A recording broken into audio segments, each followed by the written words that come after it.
good evening, dear students. We shall be continuing our discussion on the chapter Chemical Kinetics.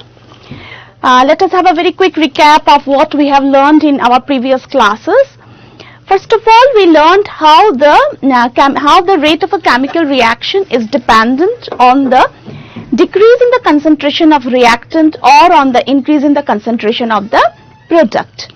Then we learned about the rate expression or rate law, which is nothing but the rate expression is the rate equation in which the rate of a chemical reaction is directly proportional to the concentration of the reactants raised to the power of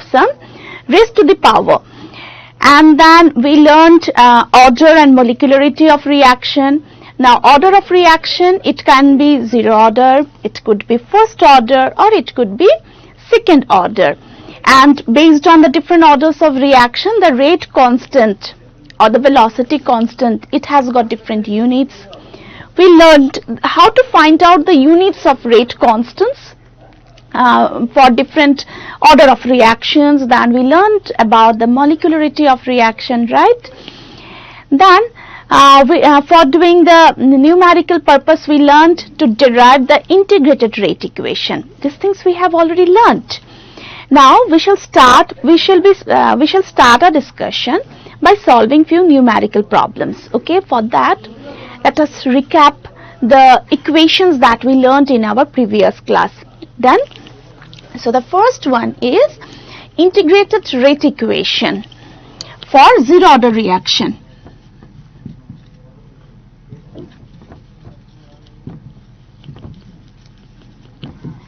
This integrated rate equation, it differs for different order of reaction. For zero order reaction,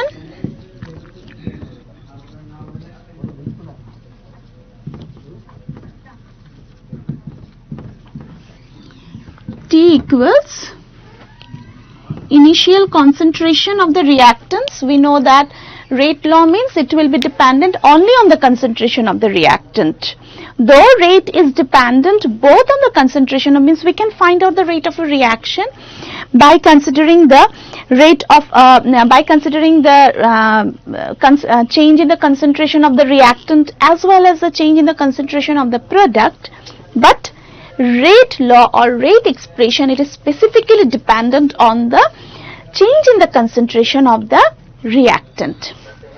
And for zero order reaction, the time or the rate constant is the initial concentration of the reactant minus final concentration of the reactant upon rate constant. This is for the zero order reaction. And for first order reaction,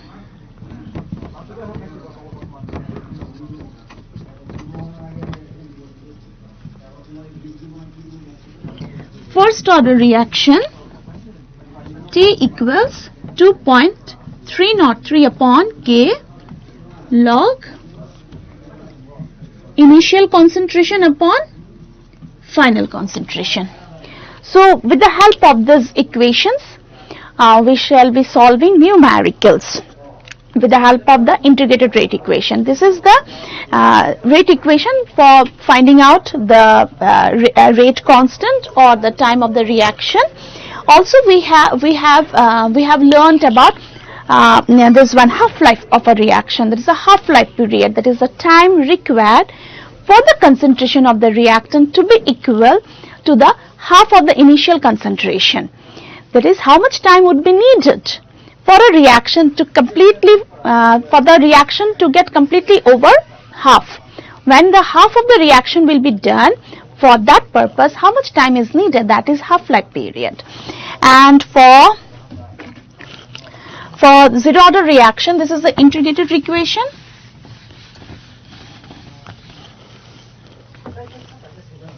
Now, half-life period.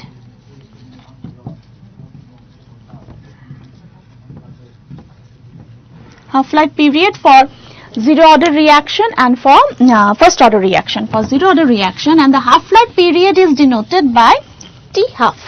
In suffix we shall put half. It is T half is the final concentration of the reactant, the initial concentration of the reactant upon twice K. Initial concentration of the reactant upon 2K. How we came to this? These things we have studied already in our previous class, and for first order reaction it is completely independent of the initial concentration of the reactant, right? T half is 0.693 upon K. So it's very important to remember these equations in order to solve the numericals.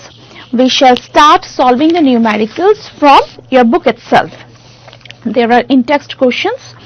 So let's start with the first by solving your book's question, and it's very important to know or to practice each and every numericals which are there in your book, NCERT book.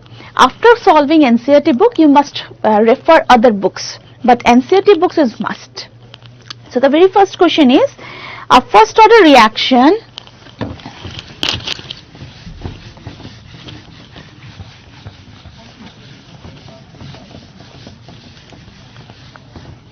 let me write down the question for you in the board. A first order reaction has a rate constant. A first order reaction has a rate constant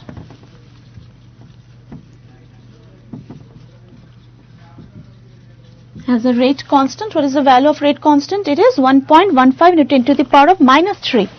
1.15 into 10 to the power of minus 3 per second. How long will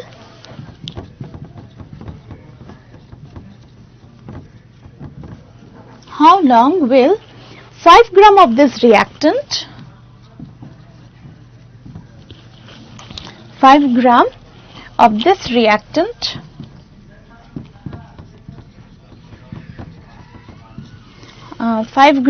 this reactant take to reduce to 3 gram? Take to reduce to 3 gram. So this is a sum, and what we need to find out here? We need to find out the time required. Okay, so let us first, whenever you get a numerical, let us first write down what are the things given in the problem, in the sum. So a first order reaction has a rate constant. So we have a rate constant K. Its value is 1.5 into 10 to the power of minus 3 per second. Has a rate constant 1.15, it's 1.15 into 10 to the power minus 3 per second. How long will 5 gram of the reactant take to reduce to 3 gram? That means 5 gram is the initial concentration of the reactant. So R0 is 5 gram and the final concentration is R, which is 3 gram. And what we need to find, what we need to calculate, it's T, the value of time needed for the reactant to get converted from 5 gram to 3 gram. Okay, because the concentration of reactant, it always decreases. So the initial concentration is 5 gram and the final concentration is 3 gram. So the equation, then after writing down what is given and what we need to find out, then we have to write down the working formula, the formula which will be used for solving this particular numerical. And as it's already being told to you that it's a first order reaction. They have directly mentioned that it's a first order reaction, but in few numericals you might find they haven't mentioned the order of the reaction. So how you can make out that which order of the reaction that particular equation is, can be made out by looking into the unit of the rate constant. We know that rate constants have got different units for different order of reaction. So just by looking into the unit of the rate constant, we can find out which order this particular reaction is. So T equals, we have already just now we wrote the working formula, T equals 2.303 upon K log initial concentration upon final concentration. So 2.303, let's put the values. The value for K is 1.15 into 10 to the power of minus 3. 1.15 into 10 to the power of minus 3 log 5 upon 3. Now this 5 upon 3, what we can do, we can write it in this manner. So T is equals 2.303 upon 1.15 into 10 to the power of minus 3, and log 5 by 3 can be written as log 5 minus log 3. So this one I have already written down the values for log 5 and log 3. The value for log 5 is 0.699. 0.699 minus, and the value for log 3 is 0.477. 0.477. So these are the values for log 5 and log 3. Now 2.303 upon, and after doing the subtraction we are getting 0.22, 0.22, and the result is coming out, the final result is coming out 0.444 into 10 to the power of minus 3 second. Now this can be written as 444 second. So this is all about the sum. I hope you might have understood. So whenever you get a numerical, you read the numerical. The numericals of chemistry are not that much tough. If you practice twice or thrice, definitely you will be able to solve them. So you need to read the numericals, you need to go through the numericals properly, then write down what are the things which is given in the question first. What are the things which is given and what you need to find out. If you can make out these two things, then the rest of the process is very easy for you. It becomes very easy for you. Then the working formula. Which formula will be used for solving this particular numerical? If you write only up to this much, you will get half of the marks. Okay, then you need to solve them. Okay, done. And never forget to write down the unit in the last line. At the last line, you have to write down the unit. So the unit for time is second, because the rate constant is also given in second. So it's done for this numerical. Moving on to the next.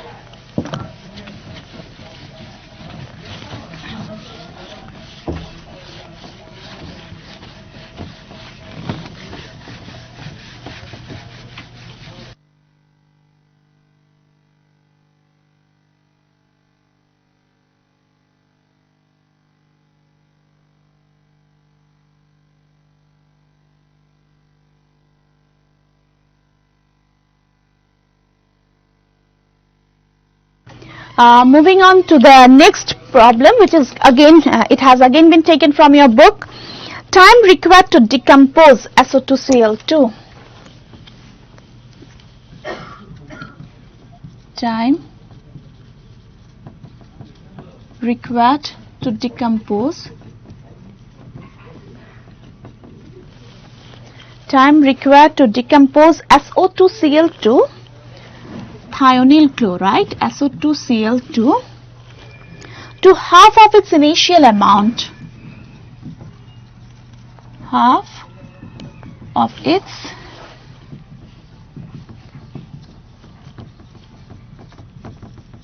initial amount is 60 minutes.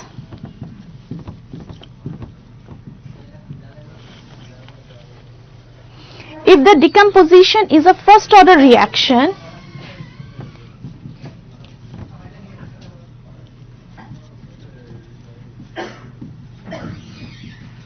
if the decomposition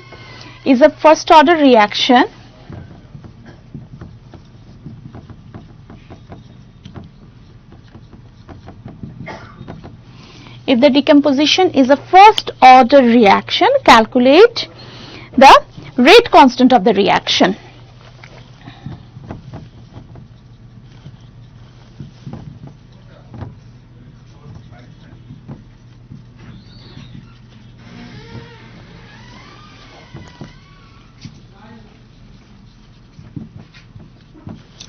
Calculate the rate constant of the reaction. So let us write down what are the things given to us. So the time, this time is what? Can you tell? This is the time required to decompose thionyl chloride to half of its amount. If we have start with x, the time needed for the reactant to be x by 2 is 60 minutes. That is T half is given to you. So let's write down. T half is 60 minutes.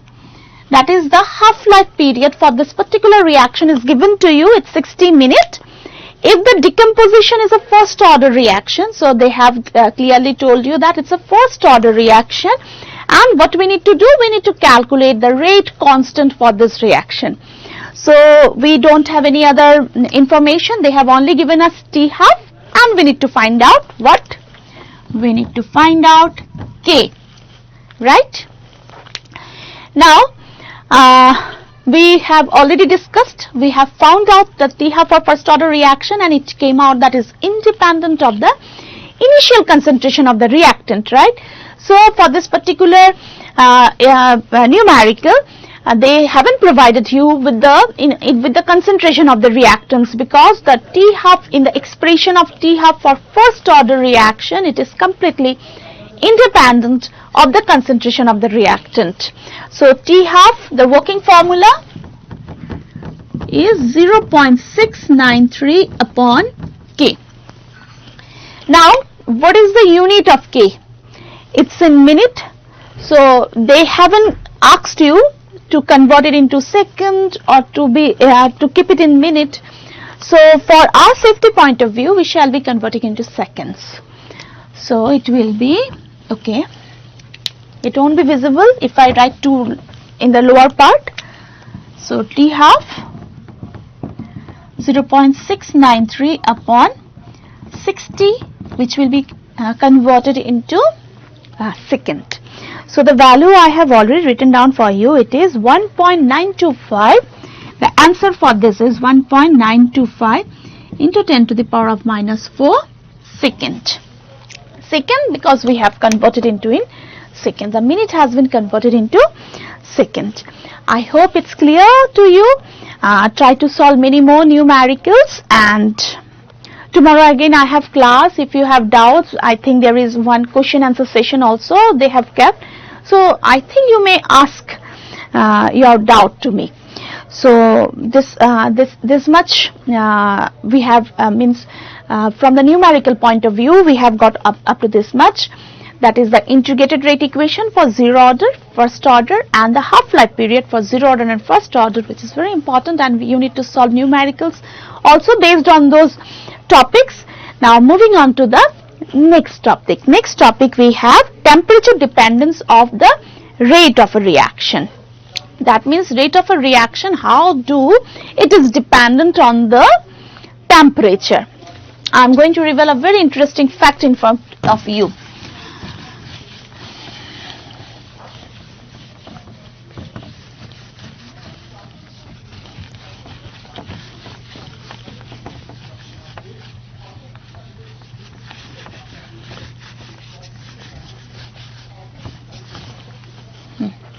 So now it is temperature dependence of the rate of a reaction, of the rate of a reaction. Now for every 10-degree rise in temperature, the rate of a reaction becomes double. Means suppose you are calculating the rate of a reaction at 20 degrees centigrade, and suppose the rate of the reaction might be x, but The moment you will increase the temperature to 10 degree, just by increasing the temperature to 10 degree, the rate of the reaction will become double from x to 2x. Okay, so rate of a reaction, it becomes double for a chemical reaction with rise in temperature by 10 degree, the rate of the reaction becomes double. So by increasing temperature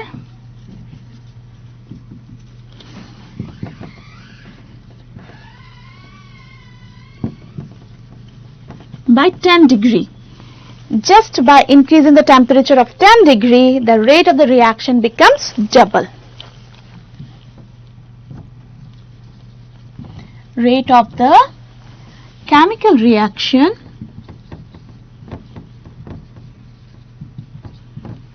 becomes double. Okay, done? Now, Arrhenius, he could have explained this by an expression. So next what we have to learn is Arrhenius equation, and which states that K equals, what is K? K is rate constant, right? K equals A into e to the power of minus EA upon T. And this capital A, this one, what does it mean? It is Arrhenius factor or frequency factor. This A is Arrhenius factor or a frequency factor which is constant, and it is dependent, its value is fixed for a particular chemical reaction. The value for the frequency factor or Arrhenius factor is fixed for a particular chemical reaction. And EA is activation energy and T is the temperature. EA is activation energy.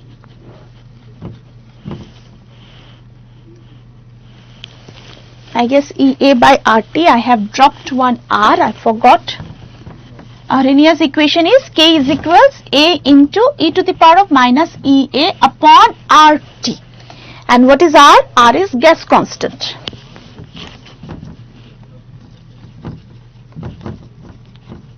And T is temperature.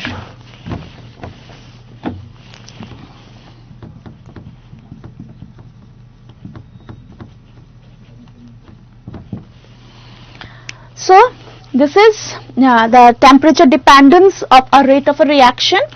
So how the rate of a reaction is dependent on temperature?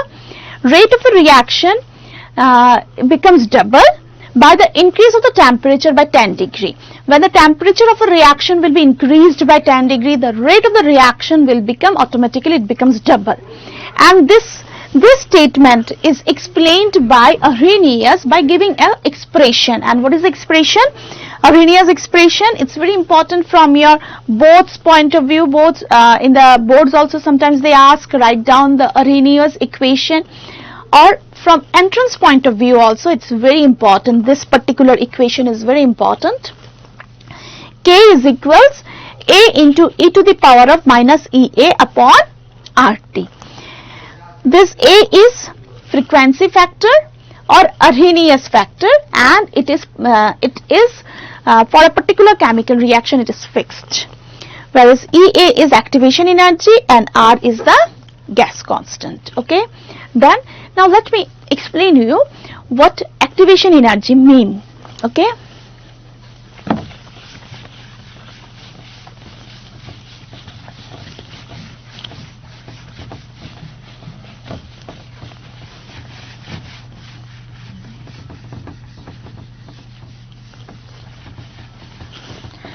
suppose, for explaining you activation energy, let me start with a chemical reaction. Suppose we have H2 plus I2 gives you 2HI, right? This is a simple chemical equation or a simple reaction where H2 is reacting with I2 and we are getting HI. Okay. Now the bond H2 can be represented like this: hydrogen, a bond means two hydrogen atoms, they are being linked or they are being bonded through a bond. So this is the bond which is present between two hydrogen atoms. Now what happens when the reaction will take place? The pre-existing bonds, they will break and we will get newly formed bonds. The bond which will be between hydrogen and iodine. We shall be getting new bonds between hydrogen and iodine, and the pre-existing bonds, that is the bond which is already present in H2 and I2, they has to be broken, and we must get a new bond. It's something like this. See these bonds will be broken and we will be getting new bonds between hydrogen and iodine. Okay, so there is a transitional state. In the transitional state, it's a transitional state which is highly unstable.